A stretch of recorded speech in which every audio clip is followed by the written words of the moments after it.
Well, hi, everybody. I'm Lonnie, Quinn. You know, all eyes are on this weekend. That's Saturday going into Sunday storm. Get a little bit of activity tonight going into tomorrow morning. Maybe like, a trace to 3 inches for our area. But the weekend storm is much bigger. And the weekend also holds an icing concern. It's going to be a big element of that weekend storm. In fact, I find icing to be more dangerous than big snowfall totals. I mean, it's impossible to drive on, makes it treacherous on the roadways, causes power outages, trees break, they cause problems. You could see the potential for 3 to 6 hours of ice, be it freezing rain or sleet. I think that's going to be a part of the equation. Take a look at the ice accretions that the models are picking up on, anywhere from a tenth to, almost a half an inch of ice. That'll cripple a city if that happens. Again, you're going to be close. You're going to be on that line.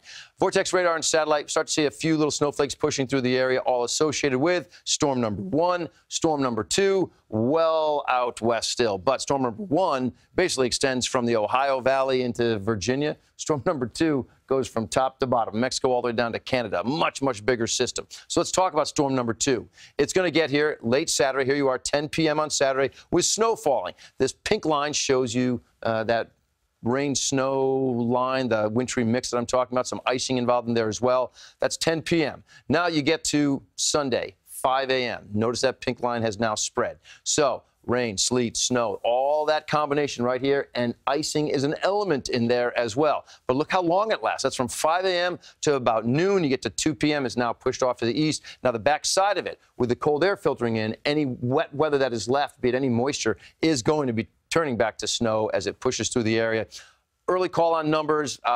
Look, the red line separates who sees a half a foot or more to who does not. And right now I've got New York City in that 3 to 6 inch range and the suburbs just outside the city. But I think the city right now with the new data closer to the 3-inch side than it is the 6-inch side. And a trace to 3 the further east or south you go. European model is saying, and granted, they've been going back and forth. They've had at one point, like an 8-inch reading for the city. They're at 1.5 now for the city. But they hold true with that statement of the bigger numbers being inland. They've got over a foot for Monticello, Poughkeepsie coming in at 9.4, and Monroe about 9.6. Here are my numbers across the board.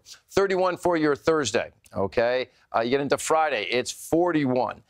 Then you get to Saturday, 34, Sunday, 45. Wow, that's a big change in numbers because we start off as snow, we go to rain and some icing and that wintry mix. When we maybe finish with a little shot of snow as the storm exits, then the temperatures crash. They bottom out. About 11 degrees it'll be early Monday morning, so keep in mind anything that is wet roadways, slushy roadways, is all going to be freezing, and that could be a big problem late Sunday going into Monday. Keep it here for updates or watch us on TV, CBS2 or WLNY 1055.